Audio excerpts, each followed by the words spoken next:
رب ذوالجلال نے رات کا وقت کیوں منتخب کیا؟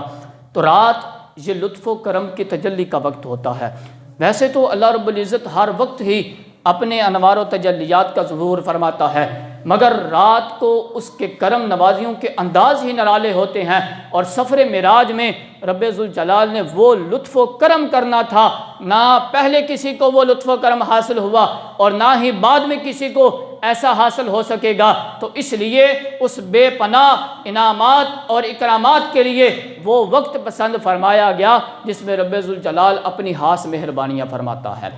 قرآن و حدیث اٹھا کے دیکھیں، میرے مصطفیٰ کریم علیہ السلام کے فرامین بھی موجود ہیں۔ رب ذوالجلال نے قرآن مجید کے اندر بھی ارشاد فرمایا کہ رات کے وقت میں بندوں کے جو عبادات ہوتی ہیں یا ان کے دوسرے نیک کام ہوتے ہیں وہ دن کی بنسبت زیادہ قبول کیے جاتے ہیں۔ میرے مصطفیٰ کریم علیہ السلام کے اوپر جو قرآن نازل ہوا، رب ذوالجلال نے لیلۃ القدر کو عطا کیا، تو اس قدر والی رات کو لیلۃ القدر کہا جاتا ہے کیونکہ اس کے اندر قرآن پاک نازل ہوا، اور رب ذوالجلال نے اپنے محبوب مکرم صلی اللہ تعالیٰ علیہ وسلم کو ارشاد فرمایا وَمِنَ اللَّيْلِ فَتَہَجَّدْ بِهِ نَافِلَةً لَكَ عَسَىٰ أَن يَبْعَثَكَ رَبُّكَ مَقَامًا مَحْمُودًا، اور رات کے کچھ حصے میں تہجد پڑھیے، یہ خصوصاً آپ کے لیے زیادہ ہے، یہ صرف آپ کے اوپر فرض ہے، باقیوں کے اوپر فرض نہیں ہے، اور ان قریب اے محبوب ہم آپ کو ایسا مقام عطا فرمائیں گے جہاں سب آپ کی تعریف بیان کریں گے۔ میرے مصطفیٰ کریم علیہ السلام کے غلاموں،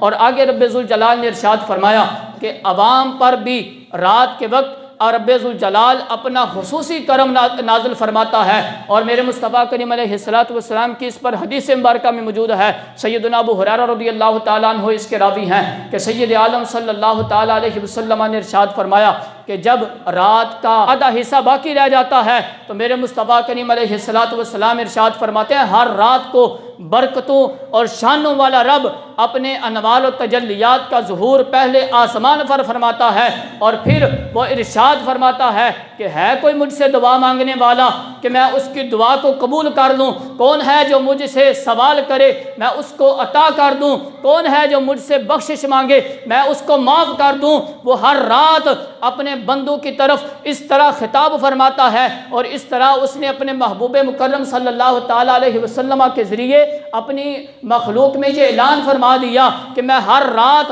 اپنے انوار و تجلیات کا ظہور پہلے آسمان پر فرماتا ہوں، اور روزانہ میں یہ خطاب کرتا ہوں کہ ہے کوئی مجھ سے سوال کرنے والا، ہے کوئی مجھ سے بخشش مانگنے والا، ہے کوئی مجھ سے دعا کرنے والا کہ میں اس کی بخشش کر دوں، میں اس کی دعا کو قبول کر لوں۔ اور پھر شعبان المعظم کی 15ویں رات شب برات وہ رات ہے کہ جس کے اندر بنو کلب کے قبیلے کی بکریوں کے بالوں کے برابر رب ذوالجلال اپنے بندوں کی بخشش فرما دیتا ہے۔ تو معلوم ہوا اللہ رب العزت رات کے وقت اپنے بندوں پر خصوصی کرم اور لطف و کرم کا اظہار فرماتا ہے، تو عوام پر بھی مہربانیاں ہوتی ہیں، لیکن جو ذات رب ذوالجلال کو سب سے زیادہ پیاری تھی، جو رب ذوالجلال کے ہاں سب سے زیادہ محبوب ہیں، رب ذوالجلال نے رات کی تنہائی میں ان کو اپنے پاس بلا کر، اب دیکھیں نا عوام پر بھی رب ذوالجلال اتنی کرم فرماتا ہے، ان پر اتنی تجلیات کا ظہور فرماتا ہے،